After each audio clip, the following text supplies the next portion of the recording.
Hey Jeff, happy Yep. Monday. Yeah, buddy. Hey folks, Coleman, we got grilling and chilling with Coleman here with us tonight. Glad to have you aboard. I don't have Tanya running the board upstairs tonight because this is let's see, this is not her job description.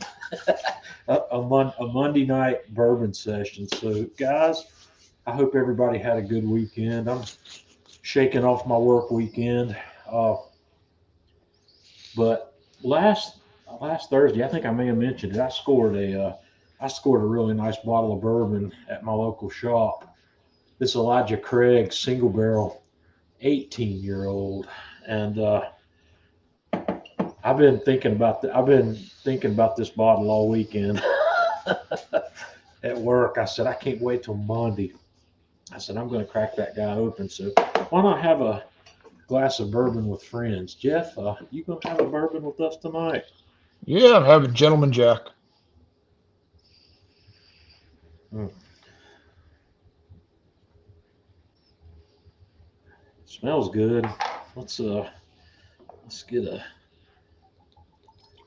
I don't know. I don't often pour two fingers. I pour a wrist, get a little bit in the glass.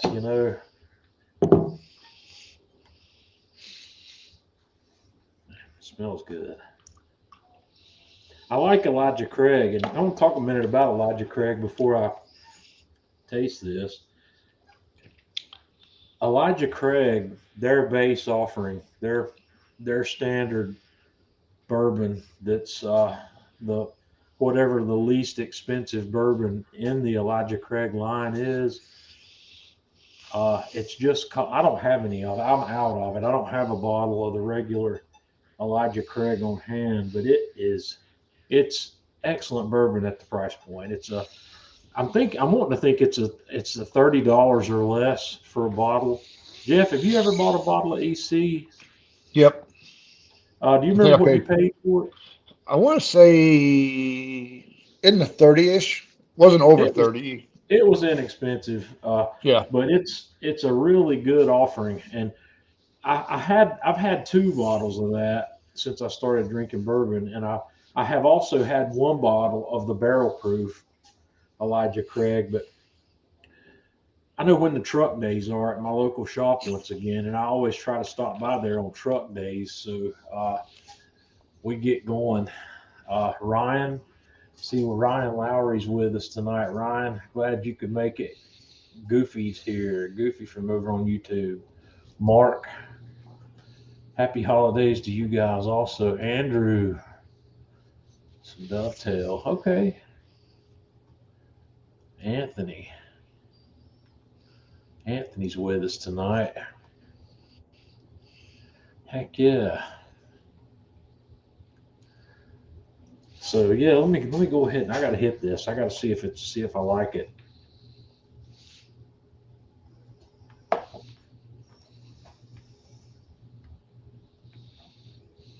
Hmm.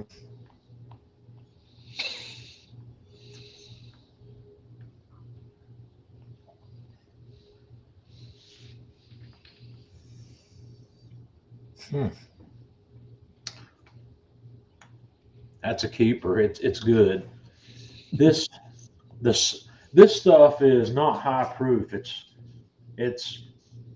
it's 90 proof. It's 45% alcohol. So it's not a barrel strength. This has a smoothness that reminds me of the old number 27 Jack Daniels. Out of all the whiskeys and bourbons I've had so far, that Jack Daniels number 27 Gold is probably the smoothest drinker of anything I've ever had. And this is along that same line in terms of smooth. It's uh, it's got a really nice flavor to it. The oak characteristic here is very good, and I'm gonna have to take another taste to see if I can taste some of the subtleties in here.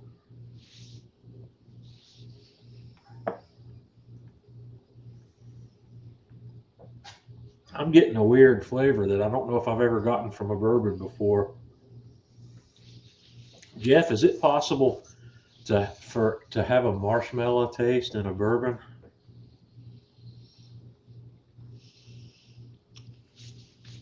I don't think so, but I suppose anything is possible.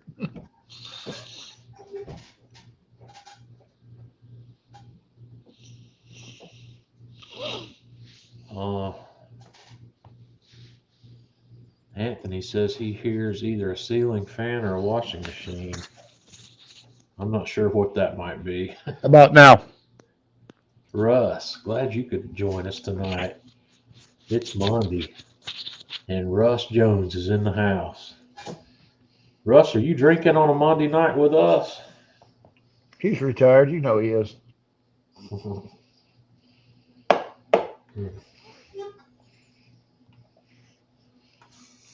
Anthony, it might be vanilla. I've had several bourbons that definitely bring vanilla to the table. Vanilla and butterscotch, and it may be that. It's going to take me a minute because this is good. This is the first 18-year-old bourbon I've ever had. I've got some of the 17-year-old, and you can see just over my shoulder back here.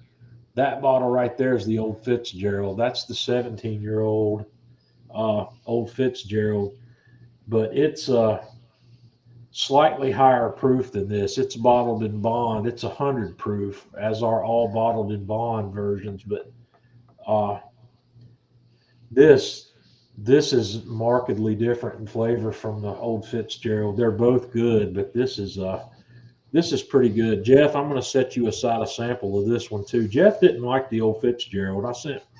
I gave Jeff a sample of that. He wasn't a fan.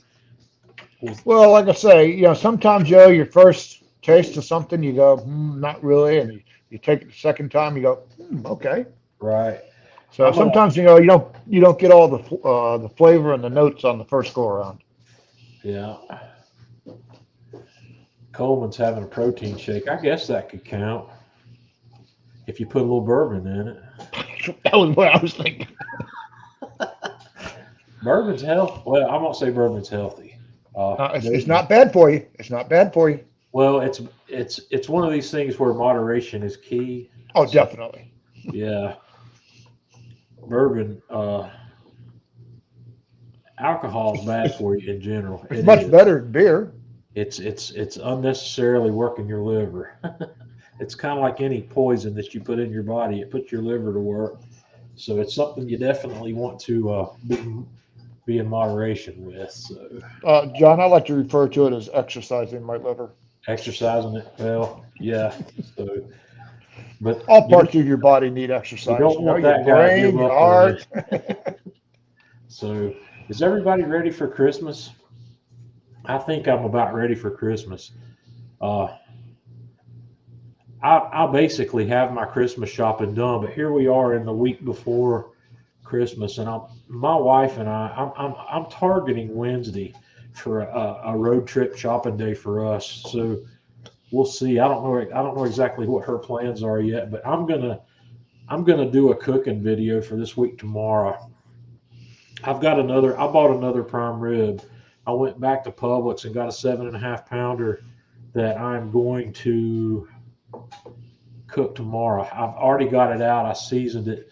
I'm treating this one a little differently than the one I did last week. I took it out today, just an hour or two ago, and Publix puts those elastic bands around that hold the bone on after they saw the bone off. I cut those loose, and I wanted to trim the fat cap off of the top of this one. And Coleman's here with us. I was watching one of his videos. He put out a video this week or last week on his prime rib, and trimming off the fat cap is really something I had never really considered doing on a prime rib. And when I watched him do it, I got to thinking about, why don't I just try that? So uh, I did. I got a knife out. I topped it. You know, I took the fat cap off, and I used a little Worcestershire sauce. I drizzled a little Worcestershire sauce on top of this prime rib and rubbed it on and used it as a binder. And I shook on some of my Man Cave Magic #1. So you can, Ryan. You just have to ask for it. I've done it. I bought a whole one last year that went in the dry ager, and you just have to ask for it because they don't put them out that way. They'll sell it to you in the cryovac where you can do all the work yourself if you want to. So that you just have to ask. They won't. They don't offer them like that, but they will sell it to you. So I use my Man Cave Magic #1, which is basically salt, pepper, and garlic. My my recipe ratio for the Man Cave Magic #1 rub is 1 part black pepper, 1 part granulated garlic, and 2 parts kosher salt. And to that, I add just a little bit of cayenne pepper, and I add a little bit of MSG to mine as well.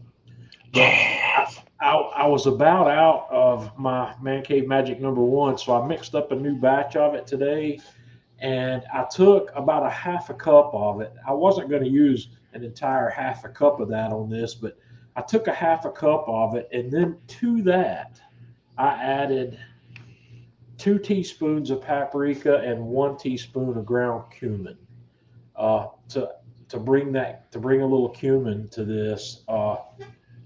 So I went ahead and seasoned that, and it's in the refrigerator. And it's gonna. I guess I put it in there about 7 o'clock, so it's gonna be in there 15 or 16 hours. I'm not gonna get this guy on the smoker till lunchtime or after tomorrow. Tanya and I have an appointment in the morning, and so I'm gonna smoke this thing tomorrow afternoon. I'm gonna cook on the Weber kettle.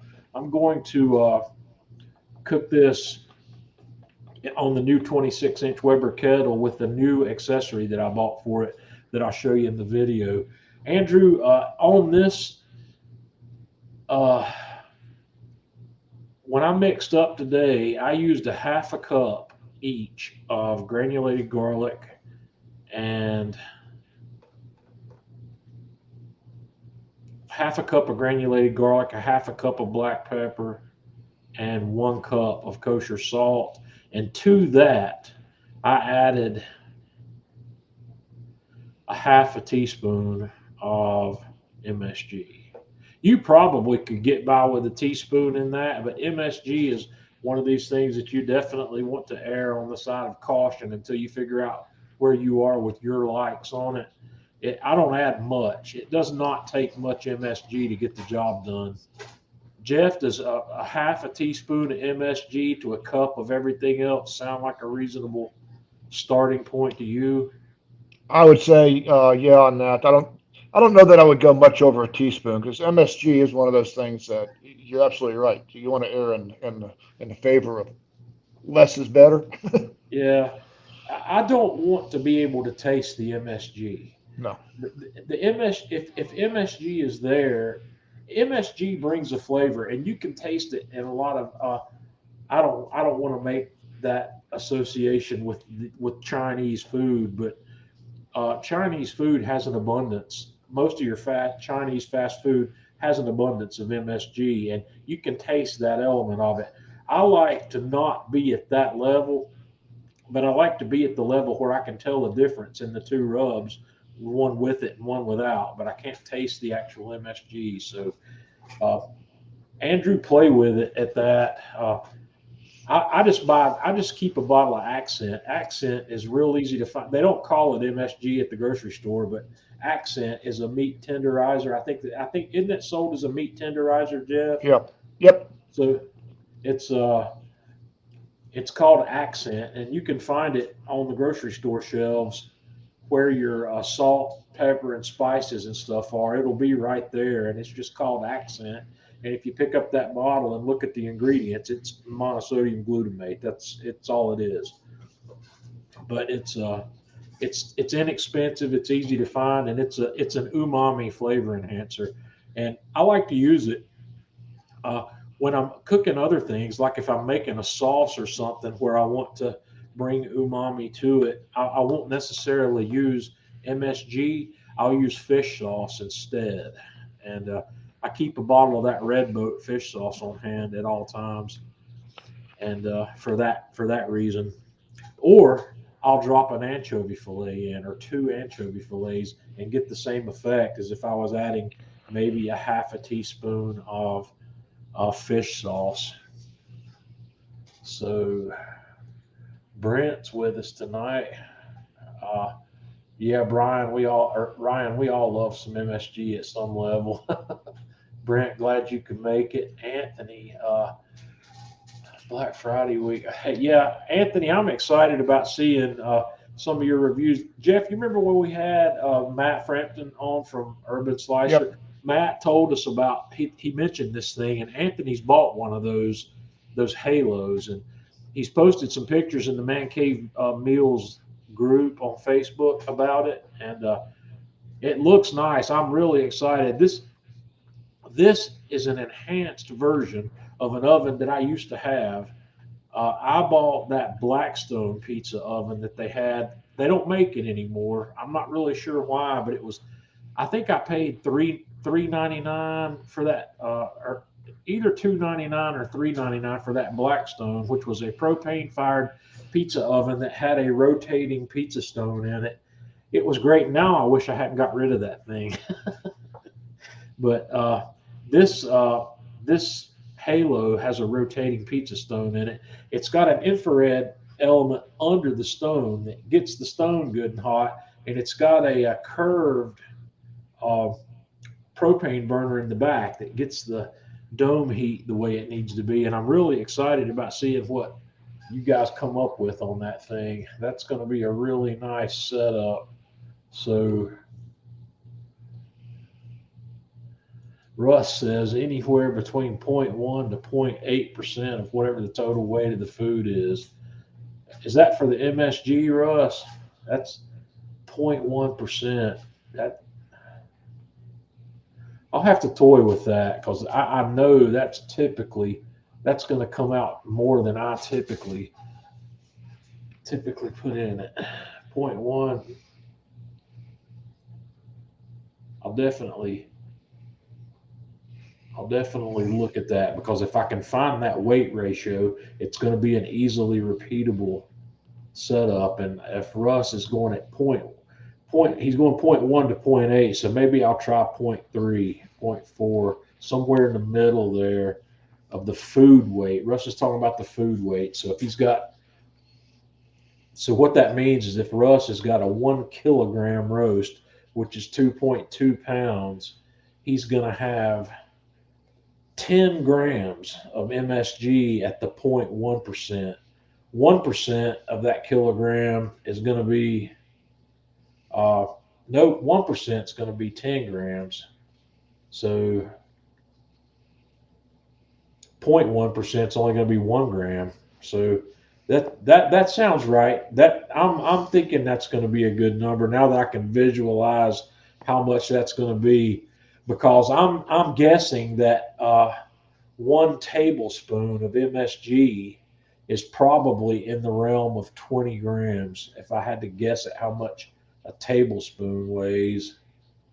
Because a tablespoon of salt, of typical salt's 15 to 18 grams. So MSG is very fine. Uh, What did you say the final on the grams was of the MSG? well, 1% of a kilogram is going to be 10 grams. Right, and 0.1 would be 1 gram. 1 gram, right. And that would be basically a quarter of a teaspoon. Mm. So if you went with the, the 0.4 like you were talking, you're right at the 1 teaspoon, which is, I'll pretty have much to where. weigh it out. I'll sort it out. But thanks for that, Russ. That's a good number to start with. I'll play with that. That way, I could just add the MSG. I could keep the if what he's going to make me do here is I'm going to quit putting the MSG in the rub, and I'll add MSG to the rub before I use it based on how much meat I'm going to put on it. Put it on. Okay. What else we got going on here tonight? Anurag. Anurag, you going to jump in here with us and have a drink? I gave you the link, didn't I? He said he's Anurag's been drinking girly drinks this week. He's been making martinis, and what else has he been making? Manhattans.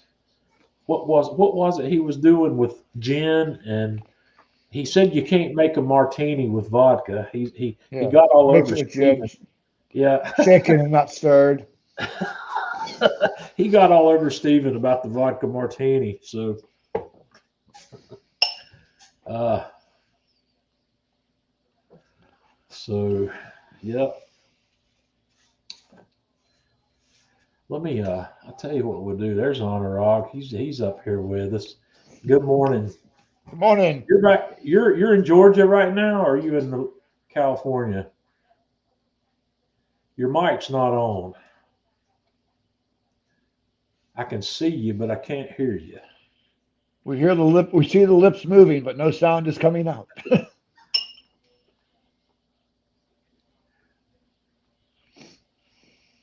We'll see if he can get that sorted out.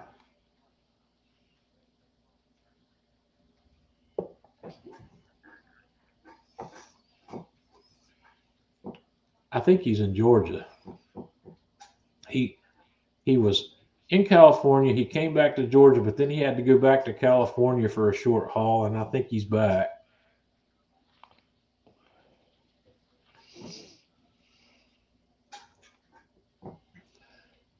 Jeffrey, you should buy that. Absolutely. The Fireboard Pro is my go-to temperature control system. I use it every time I cook on my Kamado Joe.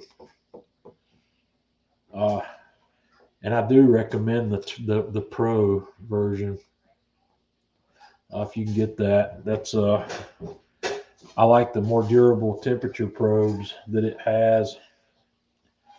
I don't talk about it that much anymore, but I promise you it's in use. And I also use it to monitor temperatures on the pellet grill.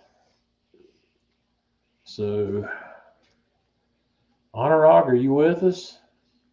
No, they still having microphone problems. Okay. He's got no out. His mic's off. Uh,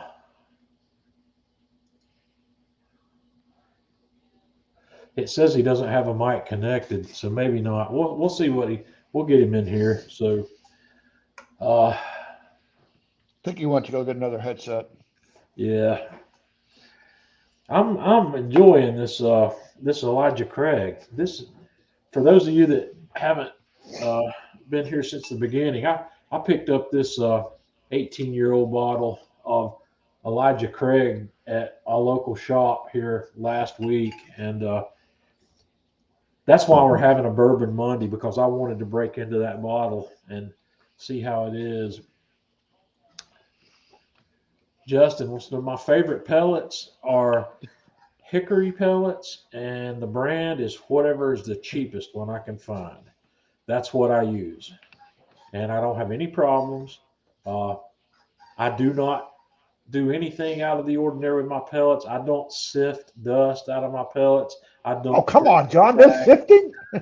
No, I dump straight from the bag into the hopper. My grills stay dry.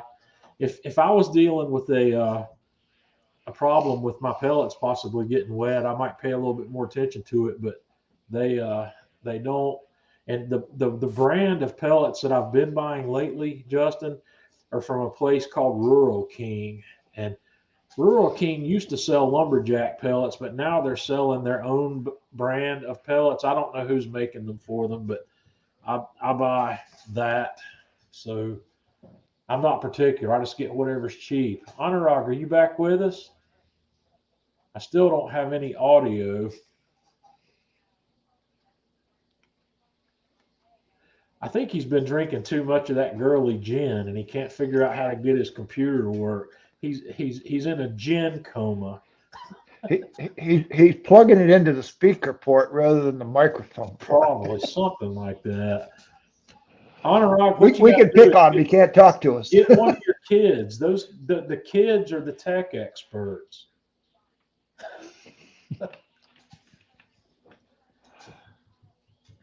Well, about to lose my bourbon glass here.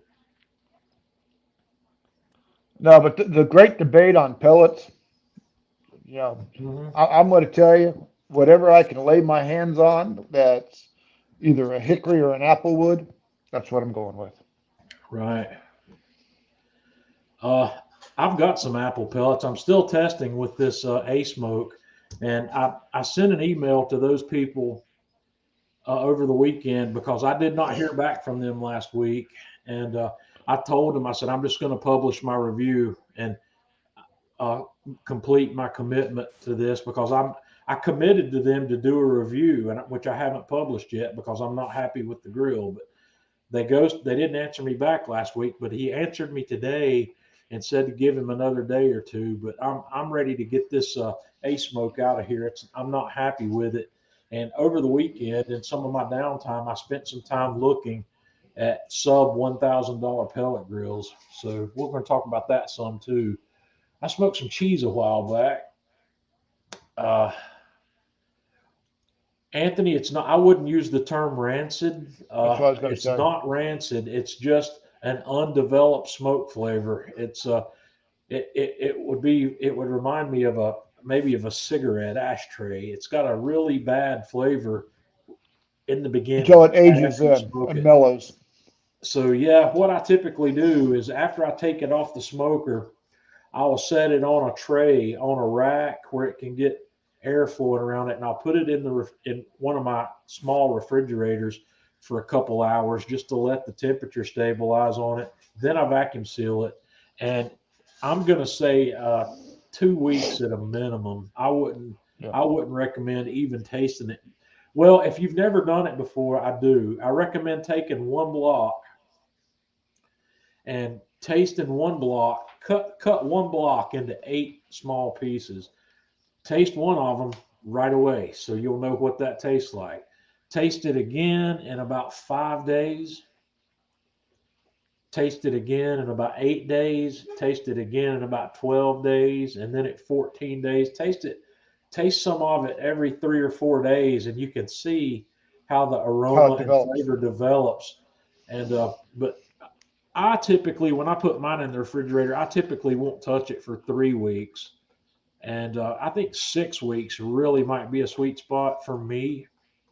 And I don't find any improvement in the flavor after about 6 weeks. Yeah. I think it gets about as good as it's gonna get at the 6 week mark. It also depends on the cheese, and it also depends on the smoking environment. Let's see if Anurag. Nope, still got no audio. We've had him Anurag, here get before. Deer to come in and help you, buddy.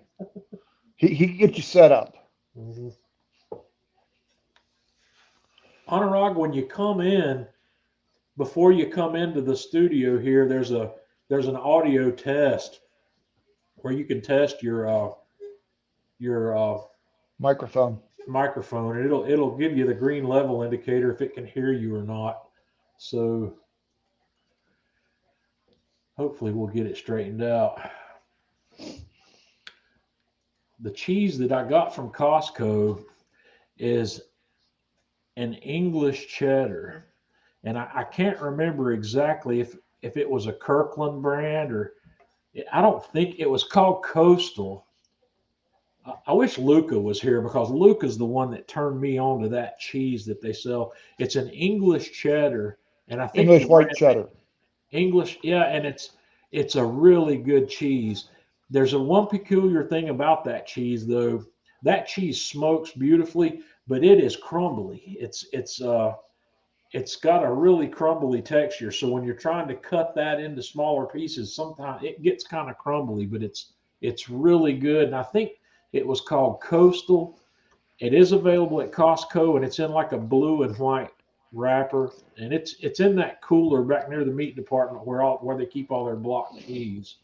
So yeah, and Cindy, I have kept smoked cheese in my refrigerator for up to a year. I don't think I've ever had any that I've kept any longer than that because it just doesn't last that long. I like to break it into pieces and I'll snack on smoked cheese. That's a really good snack and it lasts for a long time. It does. Uh, it's not Dubliner. That's not what they sell at Costco. You can buy Dubliner at a lot of other places. That's an Irish cheddar, and Dubliner's a good cheese, but I don't think Dubliner holds a candle to that coastal English white cheddar that they had at Costco. And with this cold weather, Jeff, I've got a cold dry spell coming here, so I might just get get the cold smoker out that you built for me, and I'll buy some cheese this week and get a whole mess of cheese going in the smoker. Well, one thing for sure, there's enough real estate in that cold smoker. You shouldn't have any trouble with room. Yeah, no, I couldn't afford to fill it up.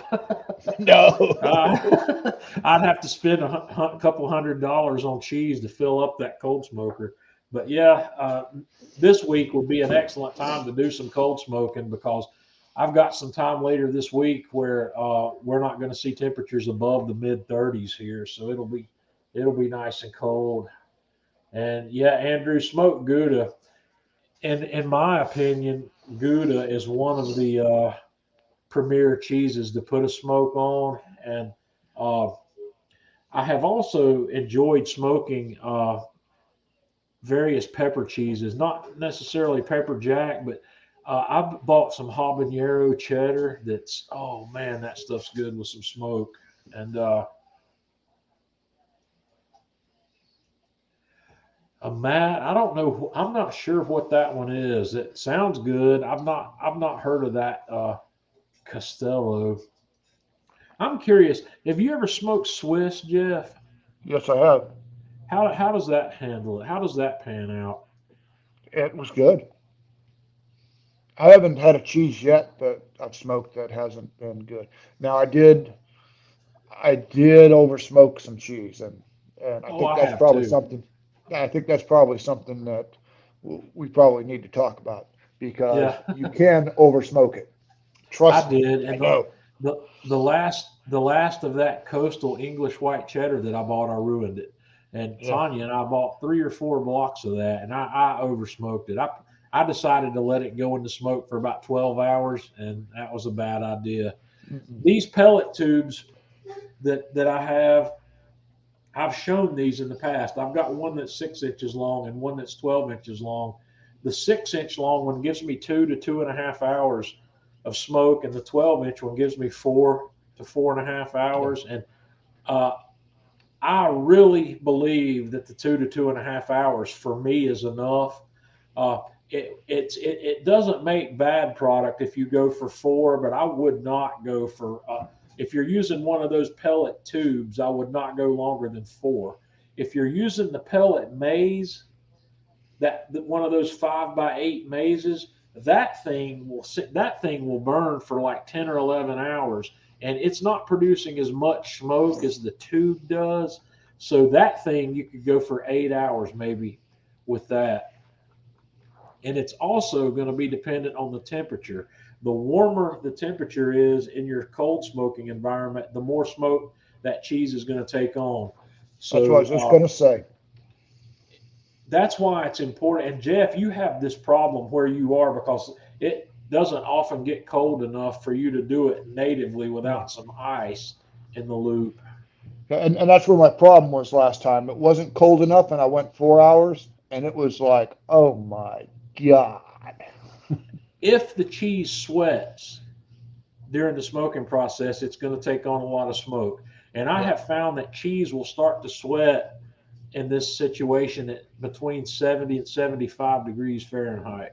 You've got to try to be able to keep that cold smoking environment below that to successfully smoke these cheeses. So, yeah, let's see. George has got a question for us. Where are we here? I'm Are we trying to bring fighting it on up there. that one? Okay. Yeah. I think we're battling each other. I'm pushing. Okay, this will be a good one, Jeff. You'll be able to help me with this. And Jeff now owns the meat slicer that I had. I bought the Avantco. I think the model number, Jeff, is it the SL310? I believe it is. Yeah. Okay, I did a lot of shopping before I bought that thing, and it's a workhorse. It's a really well made deli quality slicer, but it's small. It's got the 10-inch slicing wheel on it, and the only I would have kept that if I had not run into problems with the size of the food tray. Honorog. Oh, we don't have audio. Yeah. Okay. Maybe we'll get him figured out.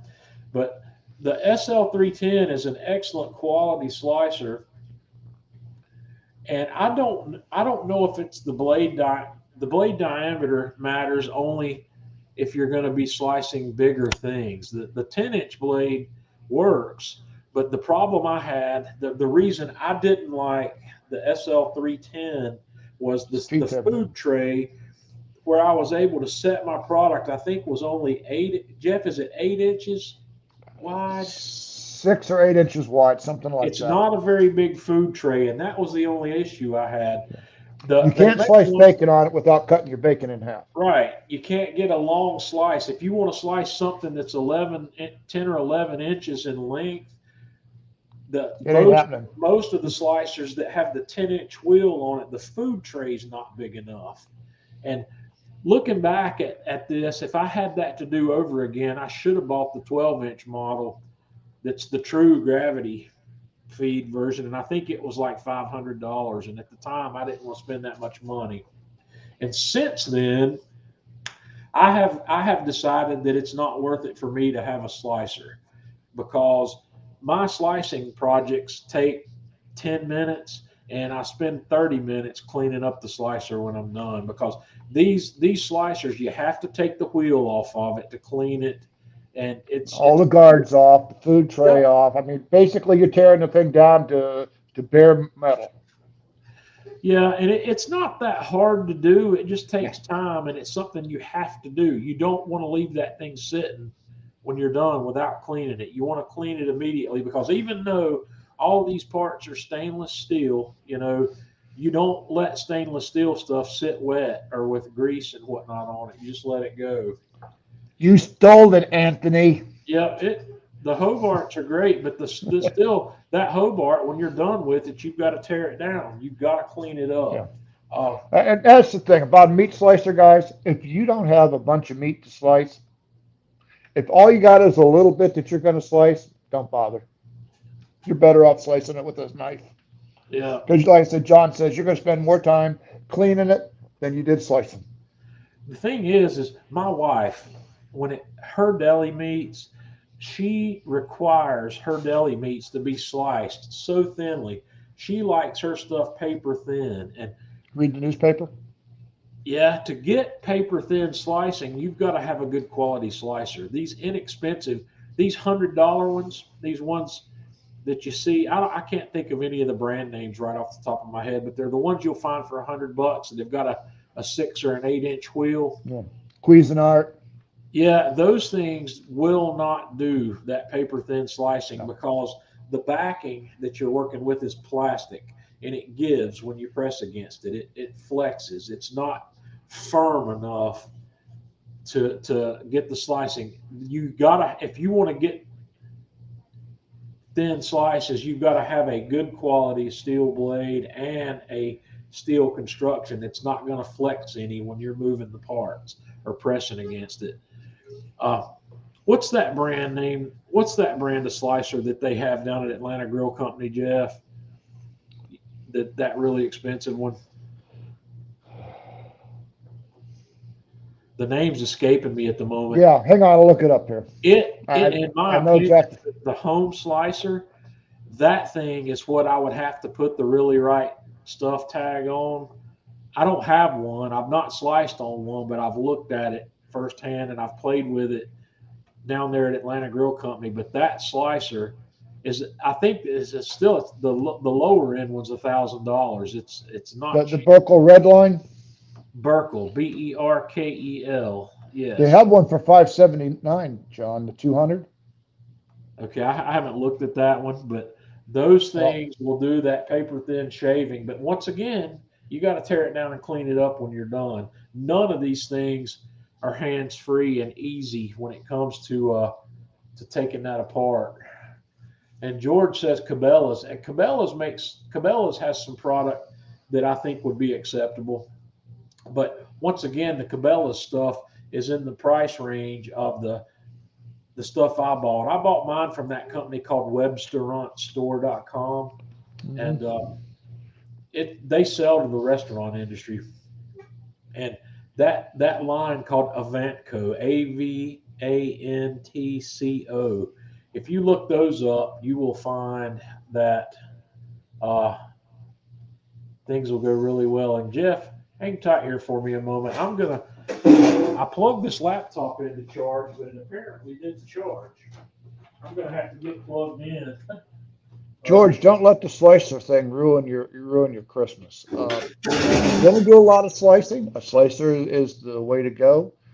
But evaluate what you want to slice. If you want to slice bacon, make sure you get one big enough to hold, the full width of your bacon. Otherwise, like I say, you're cutting your bacon in half, and then, which isn't necessarily a bad thing, but just think about what you're going to be doing a lot of slicing, and then gear your purchase towards that. And just be prepared. Like I say, you're going to spend 20 plus minutes tearing it apart, cleaning it all up, cleaning up the counter around it, putting it all back together. Okay. Do I have electricity now? I do. All right.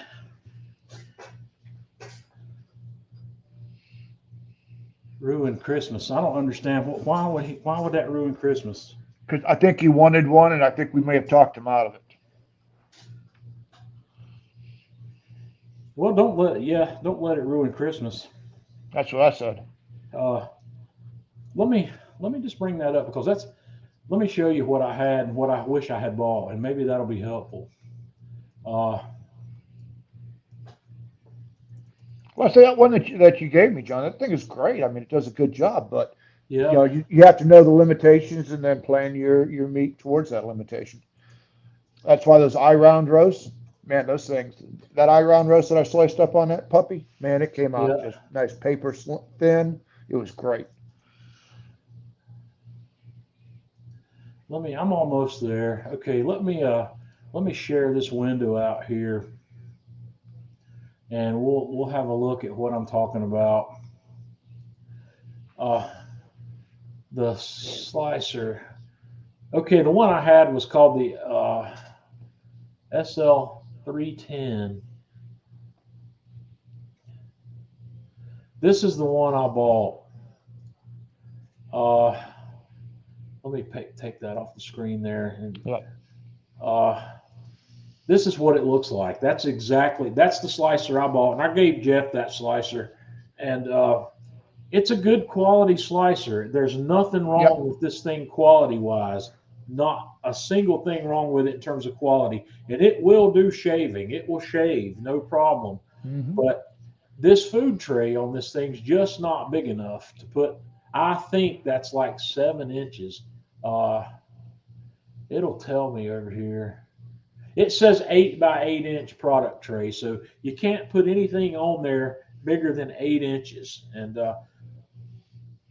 if I had that to do over again, I think the one that I would have bought would be this one.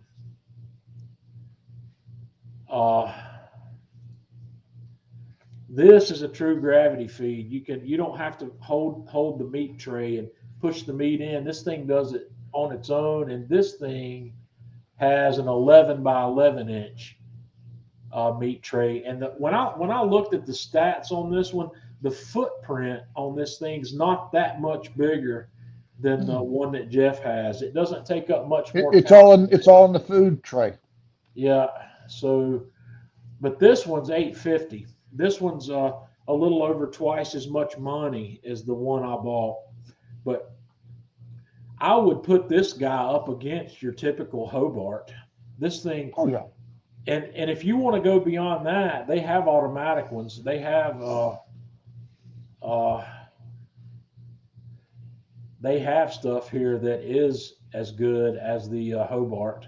One like this that's automatic. You turn it on and it'll run by itself. It'll keep going. And that you're getting into the Hobart price range there at $2,500. But And the nice thing about that SL model one, it comes with the sharpener for the blade. So I it mean, you're does. good to go.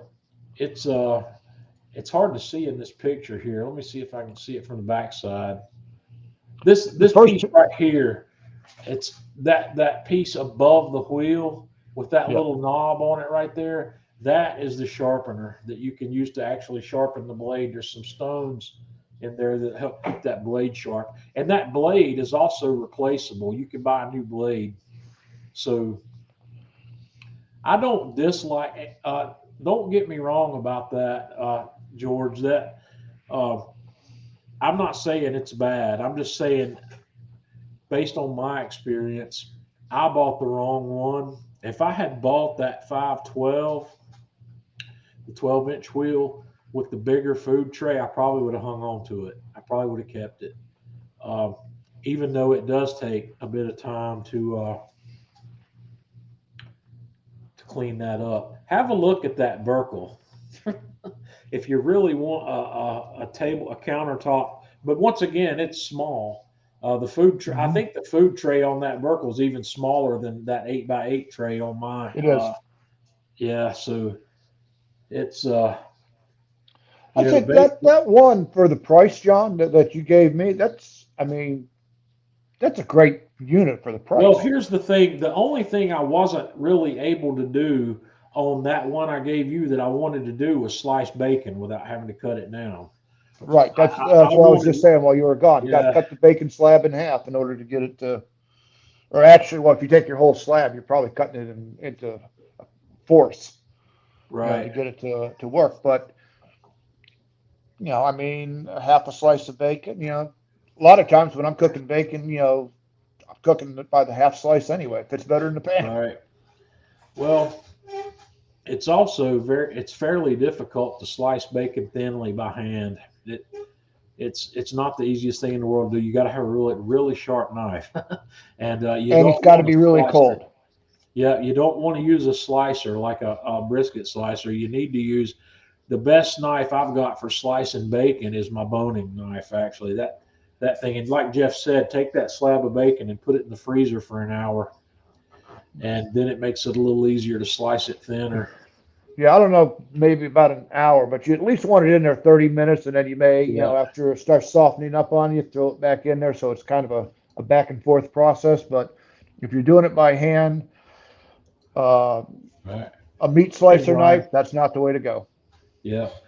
Ryan's with us tonight. Good deal. Glad you could make it. Uh, Fred's got some sort of, I can't tell where this link, Lowe's. It's a Lowe's, it's electric food slicer. Yeah, that link will come through there. But uh, there's a lot of options out there. And I had at one point in the past one of these $100 meat slicers, and it had a serrated blade on it. It was a Chef's Choice. Chef's Choice is the brand name of that first cheap one that I had. And it wasn't a choice any chef would make. No, no chef in their right mind anyway would be cooking on that. So, Brewster, glad you could make it in with us. Oh boy, Monday night bourbon in the man cave with Let's see John what and Lowe's Jeff, has for me. and we had a brief visual encounter with Anurag. Yeah. Anurag's having some technical difficulty. Maybe we'll be able to get him back in here next time, but oops, wrong button. Semi-auto meat slicer, What is your residential. best cook recipe this year that blew you away? Oh man. Well, I'm gonna need to check my notes here. Less What than was the best cook I 300. did this year? Uh, It's less than 300. Oh, 10%. Okay, I see which one. I see which one Fred's talking about. yeah, Yeah, it's the Vevor, Bevor. Beaver. It Okay. looks a lot like the one that I have that you gave me. Looks a lot like that. It's got a 10-inch blade. 0.47. Is that catch all? Yeah. Yeah. What blew I me think away that's this I think year? that's think that's the one that he's got. Yeah. Oh, It does not say what the food tray size is though, but I'm pretty sure I said that looks like what he's talking about. all right.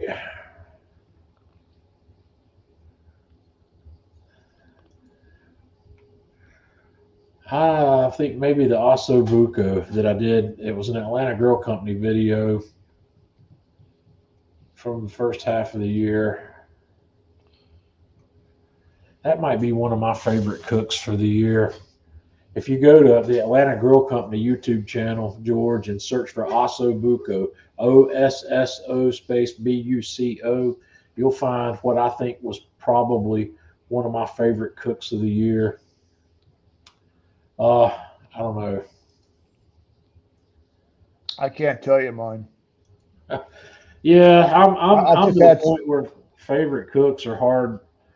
they're all good. I mean, yeah, I have to rank my What Walmart ribs right up there.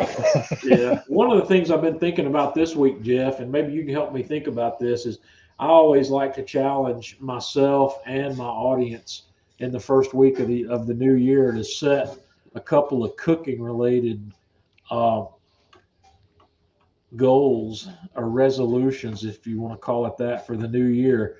Find something, a handful of things that you want to do to up your cooking game, and then make sure that they happen in the new year. So this week, Jeff, let's you and I actually, Jeff, let's you and I think about this between now and Thursday. Let's make that a topic for this coming, or actually, should we do it this Thursday, or should we wait till the Thursday before New Year to talk Thursday about? before New Year's. I may not be here this Thursday with you. Okay, well, I be may be in a thinking about travel it. mode. Hopefully not. Yeah, be thinking about it. Let's talk about setting some cooking goals and some things you'd like to achieve, and maybe we can get some feedback from the audience as to maybe what some of your goals and my goals should be during the year.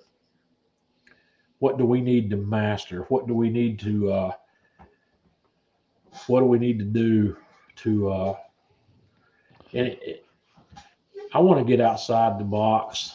You know, I think some of my personal cooking goals for 2023 are not going to be on the grill. They're going to be some other things. And with Man Cave Meals, I can include that kind of content here. It doesn't have to be grilling. So, Totally agree with what you're saying, George. absolutely. Be it the Kamado One Joe or whatever your grill of choice is. one of my goals in the first quarter of the coming year is to put a new pellet grill on the deck. That's a grill that costs less than $1,000, and I'm looking. I've narrowed that down to about six options, and we'll talk about that. I'm going to make a post on Man Cave Meals about that once I have those options lined up and get feedback from you guys on which one, because I want to have what that's one of the things that is my goal in the new year is to open my audience base back up to people who are going to spend less than $1,000 on their grill, and that means I need a pellet grill. I want a pellet. I don't need one. I want one that's less than $1,000, and I'm going to be doing some additional cooking, some more frequent cooking on the Weber kettle. And I will continue to cook on everything that I have. I'm going to do some, obviously going to do cooking on the Kamado Joe, because no matter what happens, no matter what changes, no matter what, I'm a Kamado Joe guy, and I'm always going to be a Kamado Joe guy. But I would like to open the doors back. I find it unfortunate that when it comes to a social media audience, a lot of people will follow you based on what you're cooking on rather than what you're cooking. Mhm. It doesn't matter. Whatever I cook, I can cook it on the Kamado Joe, or I could cook it in a garbage can. Knowing how to use the tool is going to give you the same results no matter what you're cooking. But uh, maybe I can.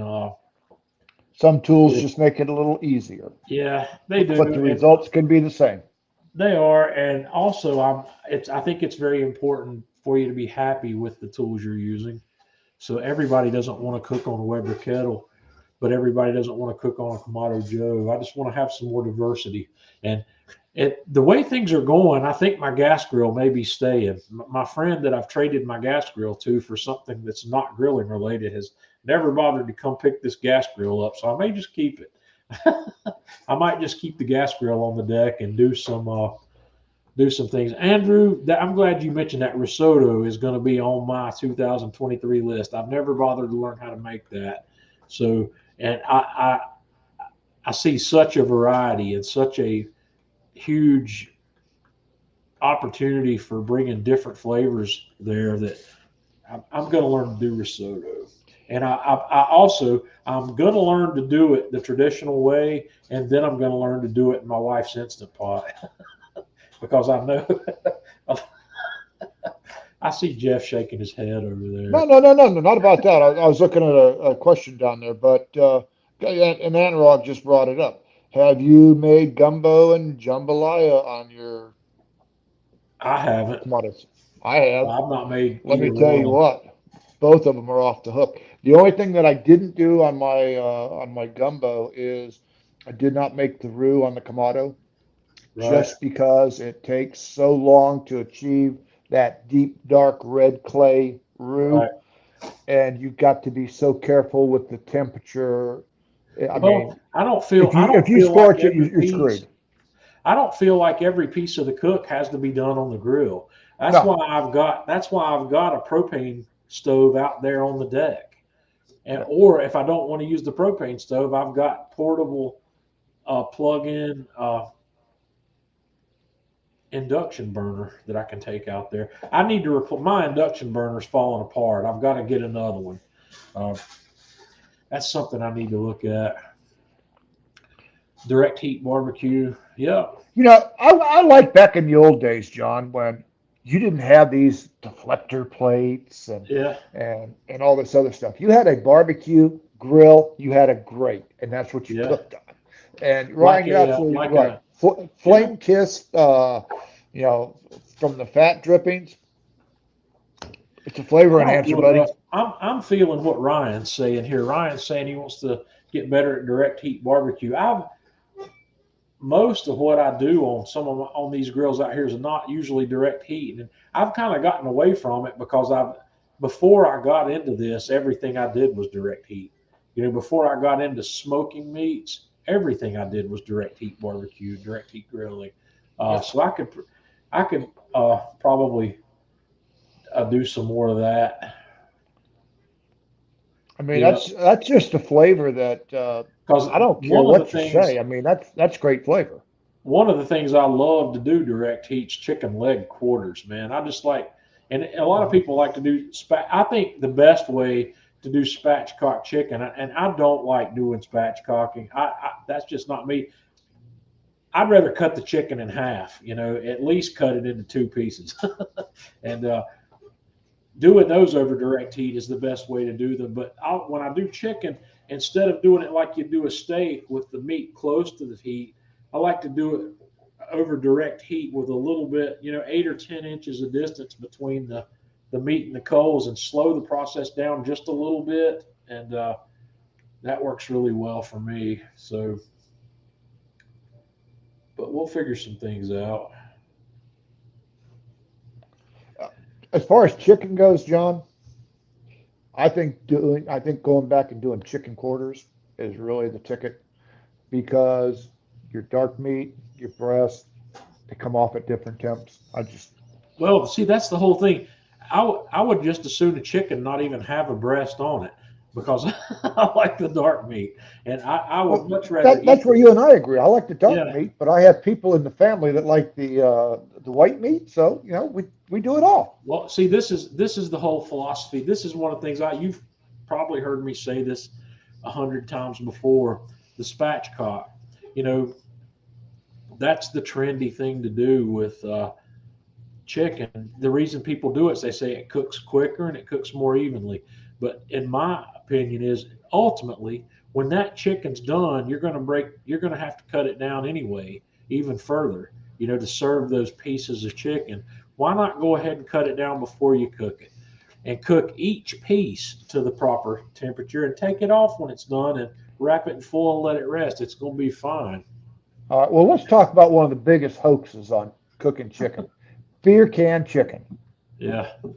Nah, folks, I don't Well, care. Beer can before chicken. you go there, before you go What? there, No, I'm hang going on a there. minute. Whatever uh, moisture, whatever liquid you're using is not getting into that chicken. I don't care. Right. It's not on there long enough. You know that, and I know that. However, I have got to the point where I don't try to convince people to, if they like a method, do it.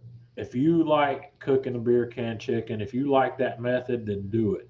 Because I will sit here and tell you the exact same thing about other methods that people absolutely are crazy about that I Mhm. just don't see it. I don't To like the each, well, spatchcock. Yeah, obviously, to each your own. I mean, if you're yeah, happy with your results doing a beer can chicken, bless yeah, your heart, go for it. yeah. But I'm the same way when it comes to rotisserie cooking. There's very little that I like cooking on a rotisserie. And I like chicken on a rotisserie. well, I see one. There's one advantage I see to chicken on the rotisserie is if you let it stay on there long enough to really, I want that skin to be so dark brown, not burnt, not Mhm. not carbon. Mahogany, mahogany. Yeah, but if you got to leave it on there a long time to get that, and most of the time, by the time that happens, that breast is leather. Now, but you don't have to leave it on there to get that, John. You just Yeah, cook your chicken, and then at the very end, I've got to do an experiment. My gas let the grill's got a rotisserie on it, and I've never used it.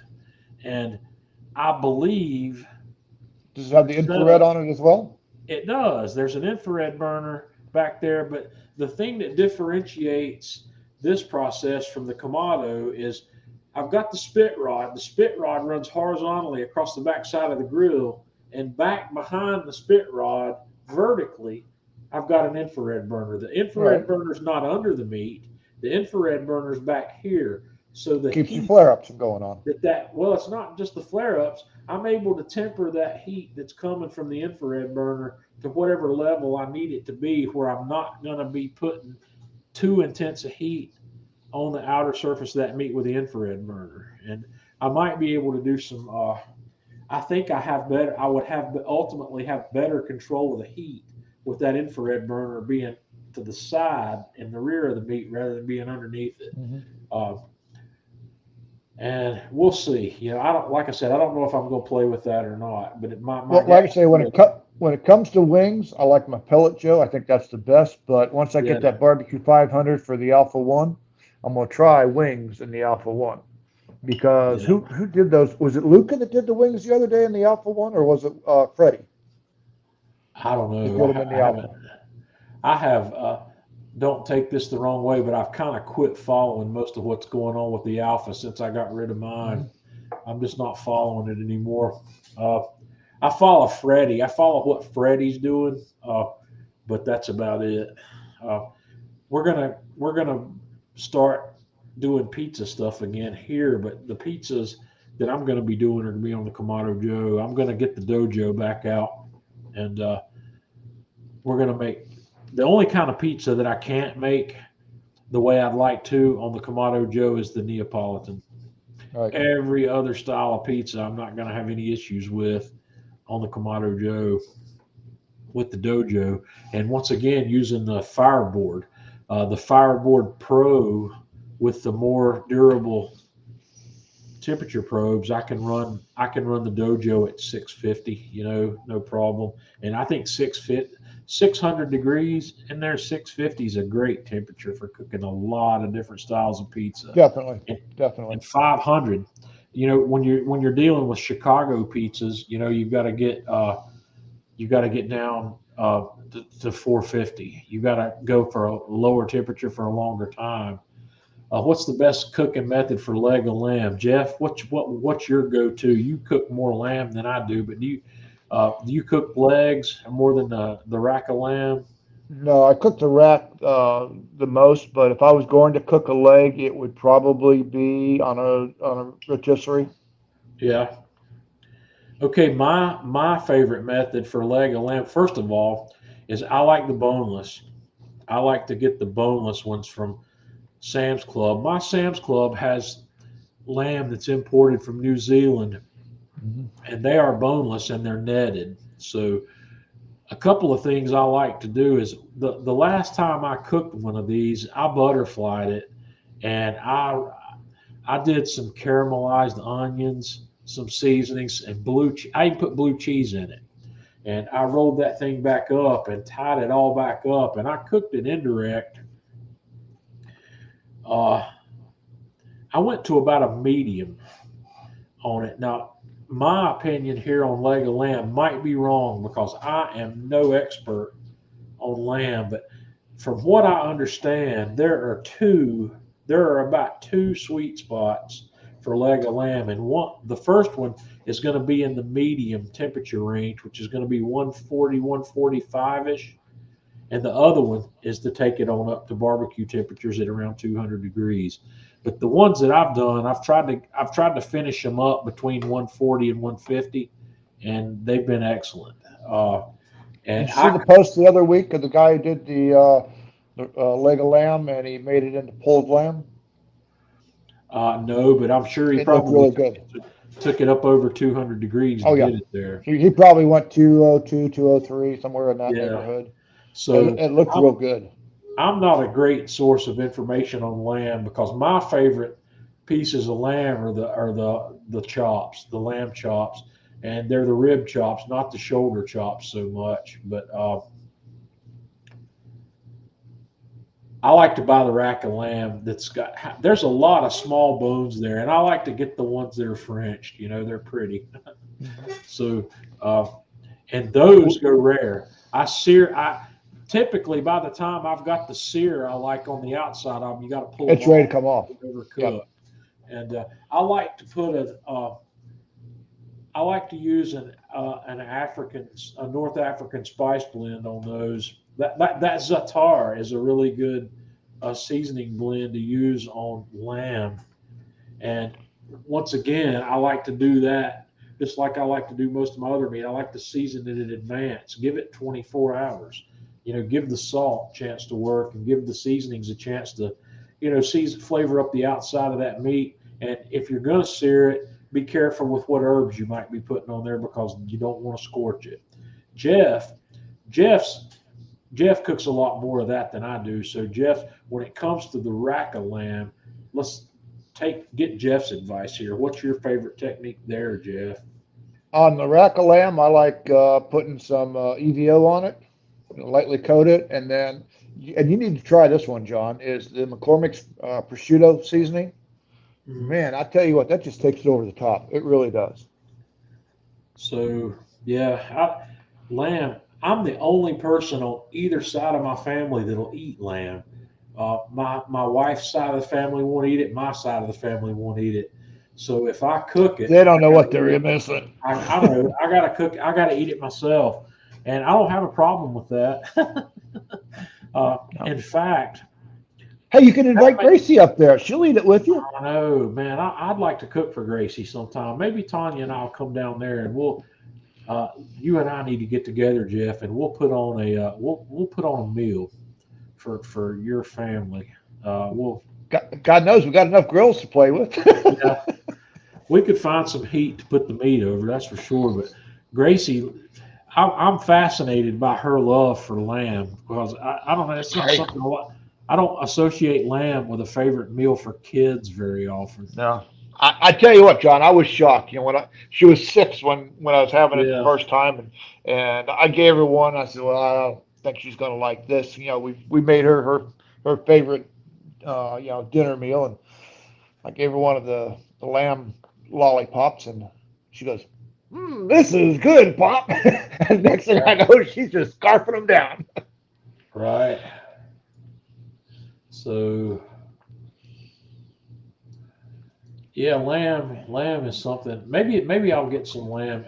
Maybe I'll get an Easter cook going for lamb because that's another thing that just blows me. I don't like that. I don't like that connection at all of Easter. Everybody wants to cook lamb at Easter, and it's a thing. So um, maybe I never understood where that came from. When well, did lamb become the I Easter know where meal? it comes from, but it just doesn't make a whole lot of sense to me to do that. But anyway, that beside the point. I'm not going to get into a religious debate here, but the I'll, come then, I'm looking for Publix to put the prime rib back on sale. yeah, because Easter they do that. This 5.79 and 5.99 prime rib that we enjoy during the Christmas season at Publix comes back at Easter. They do this during the Easter season and the Christmas season. So that that 8 pounder, 8.5 pounder that's in my steak locker over there is starting to darken up that I put in there last week. So I'm excited about having some more dry age ribeye steaks off that guy. We'll make some video of that when the time comes too. So yeah. All right. Luca made it in here. Luca, glad you could make it. We were talking about you earlier. What was I asking Luca? What did we talk about Luca about earlier? The white cheddar. Yes, Luca's the one that turned me on to that white English white cheddar that they have at Publix. And somebody was asking earlier, Luca, what that brand is. Is it called Coastal something or another English white cheddar? Uh, I'm pretty sure that it was. So uh, there we go. David, I got a recommendation for you. Go out to the Kamado Joe page and look at Stephen Hickey's uh, ravioli that he did on the grill. Yeah, That looked freaking awesome. Uh-oh, I'm getting. I hear another pour going on there, John. No, you didn't. You're just imagining things. Yeah, I always like it when I get a new bottle of good bourbon. And like I said, that's why we're here tonight because I wanted to try this 18-year-old Elijah Craig. So a pasta plate. This Gentlemen, gentleman Jack was good. It's pretty smooth. it is. Gentleman Jack is excellent whiskey. It's it's the Jack Daniel's Old Number Seven. That's the difference between it and the Old Number Seven is they've passed the Gentleman Jack through the charcoal filtration process twice instead of once. So it is a smoother whiskey, and it's not that much more expensive than the old number. I don't know. Is it cost twice as much as the number seven? I don't I, know. I bought a small bottle of it for hang on, let me get the bottle. I think $5.99. yeah. So, but the pasta thing, Stephen does a lot of ravioli on the grill. One of the things I did a while back, I bought myself some cutters, some presses to make my own ravioli, and I want to do some stuff with that because one of the things I like doing that I don't get to do frequently enough is make my own tomato sauce. I like to buy the canned San Marzano tomatoes through various sources, and I make my own tomato sauces from those tomatoes. And I want to make some homemade ravioli. And another thing I've got coming up, Jeff, one of the things I've been wanting to do for a while that I haven't done, and this is not something that's traditionally done on the grill, and I want to find a way to do it on the grill, is this. dish called shakshuka. Are you familiar with this? No, not familiar with that. It's an Israeli thing or a Middle Eastern thing where you basically are making you make a tomato sauce in like an iron pan, and then you just basically, I think traditionally in Israel it may be a breakfast dish, and Mm. they make this tomato sauce in the pan. They'll put some oil in the pan. They'll saute some garlic, some onion and garlic, and then put tomatoes in it and break that up. They've got a chunky tomato sauce going on with salt and some herbs and whatnot. And when that tomato sauce is just the right flavor and consistency, they crack a couple of eggs into it, and then I they have let the seen that. eggs cook. Yeah, and then they garnish with some greenery on top of that when it's done. I want to do this because that to me sounds amazing, and it looks good. I've not tried it before, but uh, I'm not real sure how to incorporate that into a grilled product unless when you you cook everything in the pan to begin with, and then put it in the oven or put it in the like in the pellet grill or in the Joe with some smoke to let the eggs cook.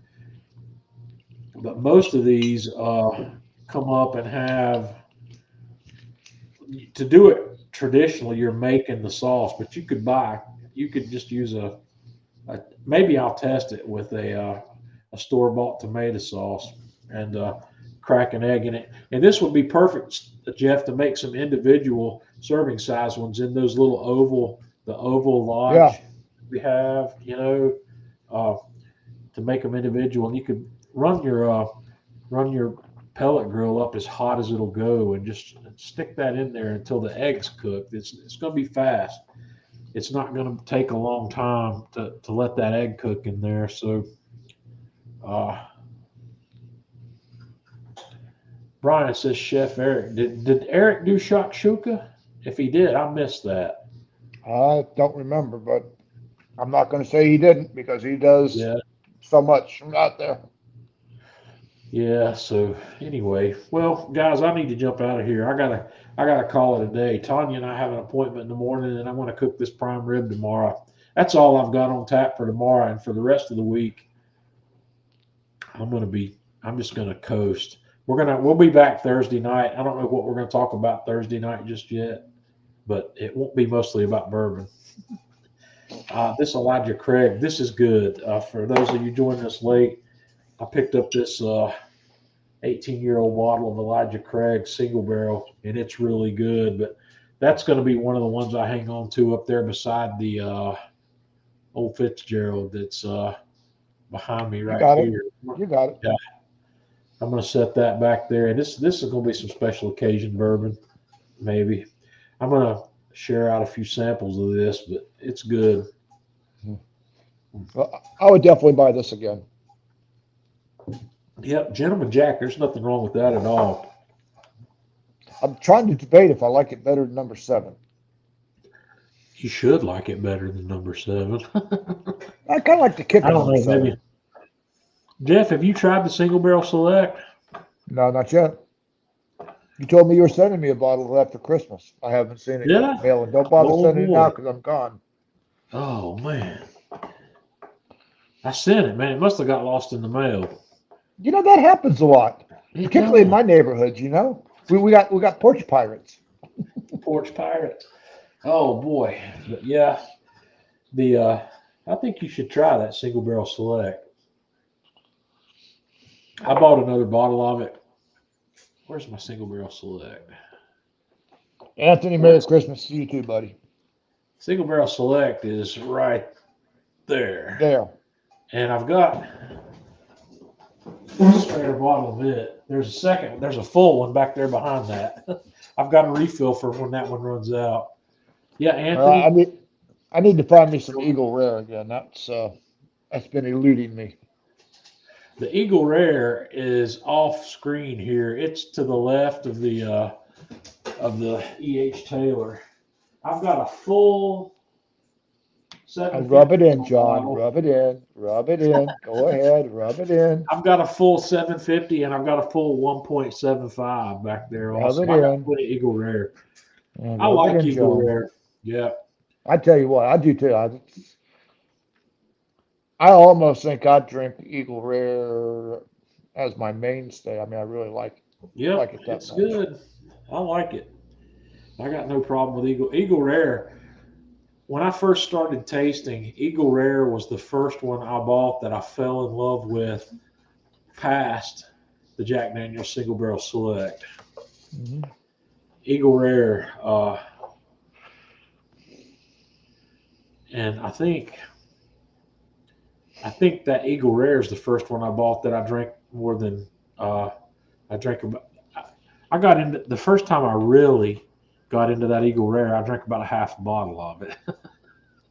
I drank way more than I should have. So yeah, How happy was Tanya with you? I'm trying to remember. Or I was she think not home? no, I think she was. She may have been here. I don't remember. She was here. I drank it over the course of a whole evening, so it wasn't. It didn't shut me down or anything like that. Mhm. Yep, It's that's your not a high story. You proof stick to bourbon. it. It's not a high proof bourbon. I think it's 80. I don't know what's the proof of Eagle Rare? I think it's 80. 45. It's 90 proof. It's the same as this stuff I'm drinking tonight. That's my problem. I've become fond of the high proof bourbons, and it's not because of the alcohol content. It's because of the flavor complexity. They're not diluted. They're cask strength. That when they come out of the barrel, it's bottled instead of being diluted with water to make it all a single consistency. You Well, can't I drink as think much. anything over 80 proof, 80 and above is the sweet spot. Anything below that is, I've never seen any bourbon or whiskey less than 80 proof. I think you might find some of the cheaper ones out there. I've never Some of the seen any ones less that, than 80. well, gee, I don't have enough money this week, so I'll buy this bottle.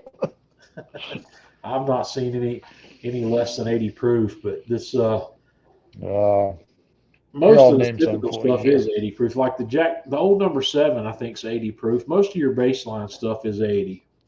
And this this one's 90. But some of this stuff, there's this guy on TikTok that I watched that's a bourbon reviewer and bourbon advocate, and I stumbled across a TikTok video of him the other night talking about this Southern Star that I've got, which is right here. It's that stuff called Paragon. This is a cask strength single barrel wheated bourbon that's distilled 40 miles west of me or east of me.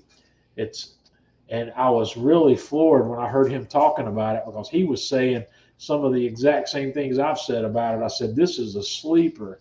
This bourbon is incredible. And at its price point, it's really crazy good. And I would put it up against a lot of the other, especially wheated bourbons that are out there that are cask strength. And that bottle, I think, is $75 or maybe $79. It's gonna have to have a refill here. This is a Southern Star, and it's called Paragon from Southern Distilling Company in Statesville, North Carolina. This is a barrel proof, single barrel. This is 120 proof. I stand corrected, John. Bourbon has to be at least 80 proof in order to be bottled. Yeah, bourbon has to be, and I think most of your whiskeys. I don't think I've seen a whiskey less than 80 either. There are spirits out there that are less than that, but not many of them. So anyway, we got to wrap up, guys. I appreciate you hanging out with me on a Monday. It's not something we normally do, and it's not something that we'll regularly do, but I figured why not. So guys, have a good week, and hopefully we'll see you back here on Thursday. Y'all have a good one.